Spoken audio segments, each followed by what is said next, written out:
Жандостың қаланың шетінде шағын ғана дәмханасы бар еді. Жұмыс жүріп тұрғанда еді, бірақ ол банктен несие алып үлкен мейрамхана ашуды армандады. Құжаттарын жинап, банктен үлкен сома алды. Бірақ дәл сол жылы қалада дағдарыс басталды. Адамдар азайып, сатылым төмендеп кетті. Қарызды қайтаратын уақыт таяп қалды. Күндердің бір күнінде дәмханаға екі белгісіз адам кірді. «Сенің қарызың бар», деді бірі суық үнмен. «Егер уақытында қайтармасаң, мүлкіңді тартып аламыз». Жандос түнде ұйықтай алмай, таңға дейін ойланып шықты. Бұл ақшаны қалай қайтарам, қайдан табам? Ертеңінде ол күтпеген ұсыныс алды.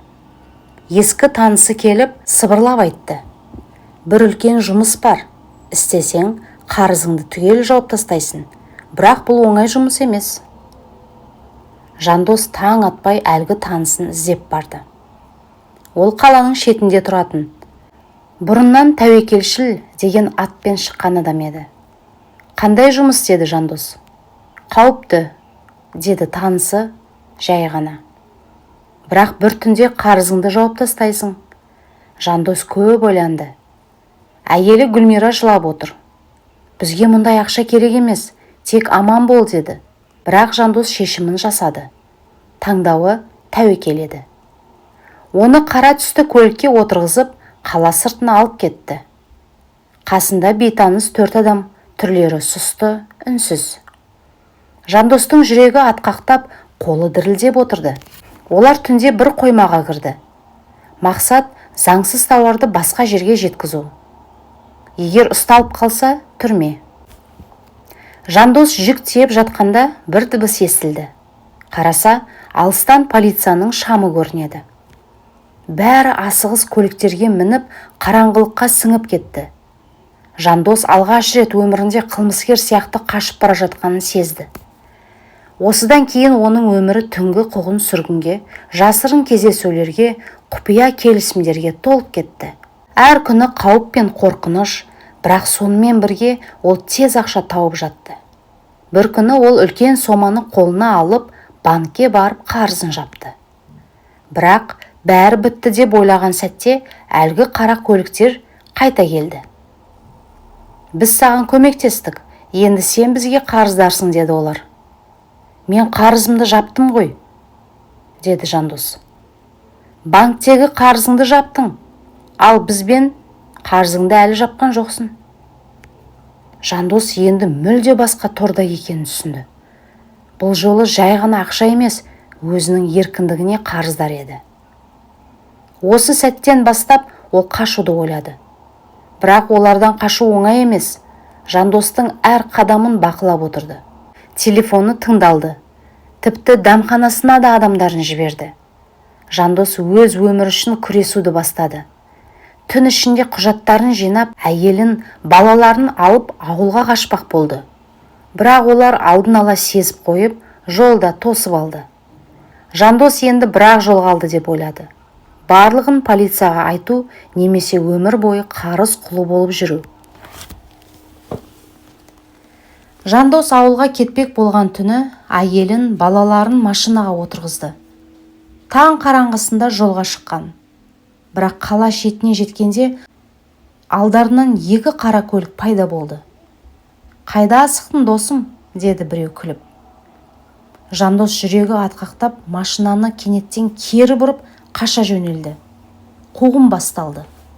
Қара көліктер соңынан түсті. Жандос бар жылдамдығымен салып, тар көшелерге кіріп, әрең қашып құтылды. Балалары қорқып жылап жатыр. Әйелі Гүлмира да үнсіз еңіреп отыр. Кешкісін Жандос жалғыз өзі қалаға қайтып келді. Отбасын ауылдағы ағасына қалдырды да өзі мәселені шешуге бел буды. Қолына диктофон алып, әлгі топтың барлық сөздерін жазып алуды бастады.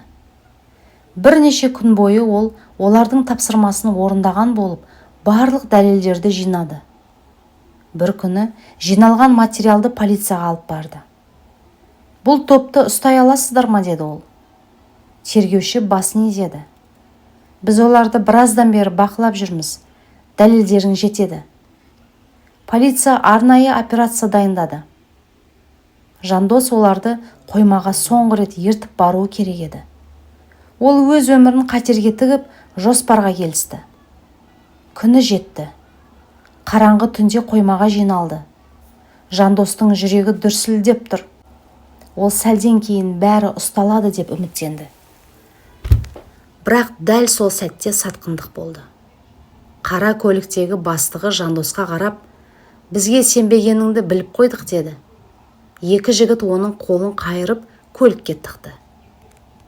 Қоймадан шыққан сәтте кенет айналаны жарық басты. Полиция арнайы жасағы қоршады. Атыс басталды. Жандос көліктің артында жатты.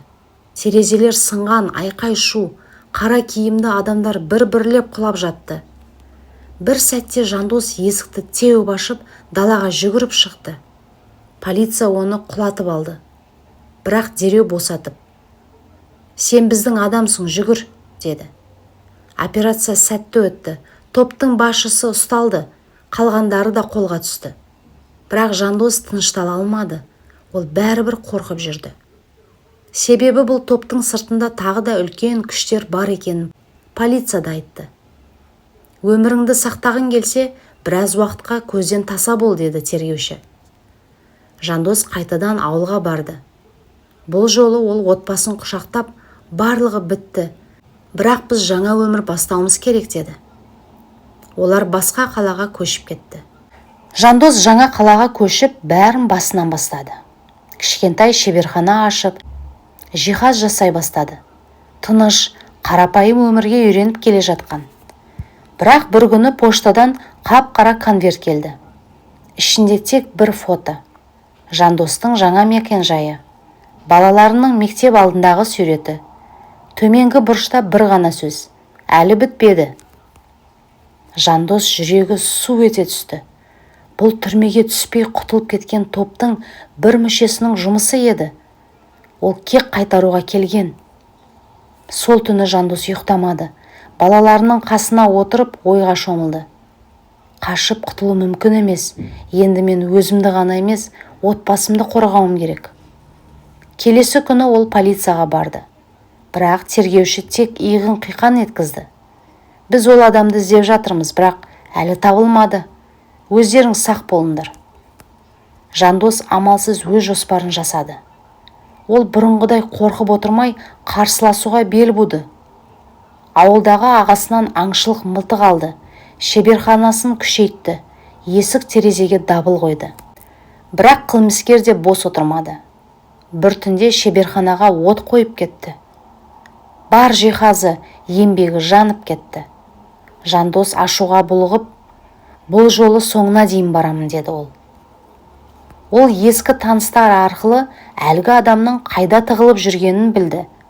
Қала сыртындағы ескі гаражда. Жандос жалғыз өзі баруға шешім қабылдады. Түн, жауын жауып тұр. Гараждың есігін ақырын ашып кірді. Іште әлгі адам үстел басында отыр екен. Қолында қару. «Ақыры келдің бе?» деді ол ыршып тұрып. «Сенің кесіріңнен менің ағайындарым түрмеде отыр. Сен менің өмірімді талқандадың», деді Жандос. «Бұл бітсін». Екеуі жұлқыласып қалды. Қарсыласы мылтығын оқтады, бірақ Жандос қолынан қағып жіберді. Жерде ұзақ арпалысты. Соңында Жандос үстем болып, қолына мылтықты алды.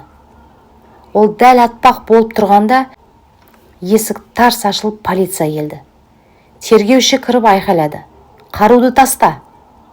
Жандос мылтықты тастады. Қылмыскерді кісендеп әкетті. Полиция бастығы Жандосқа қарап: «Сен батылсың, бірақ өзіңді қатерге тіктің. Енді бәрі бітті». Сол түні таңертең Жандос ауылға қайтты. Бұл жолы ол шын мәнінде тыныш өмірді таңдады. Ауылдан кішкентай жер алып, егін егіп, балаларын жанында өсірді. Қарыз, қуғын, қорқыныш бәрі артта қалды. Жандос таңғы намаздан кейін көкжиекке қарап: «Шүкір Раббым, бәрін бастан өткіздім. Енді өмірімді тек адал еңбекпен өткіземін», деді. Ол түйген ең үлкен сабақ: ақша мен қарыз өткінші, ал жан тыныштығы ең үлкен байлық екен.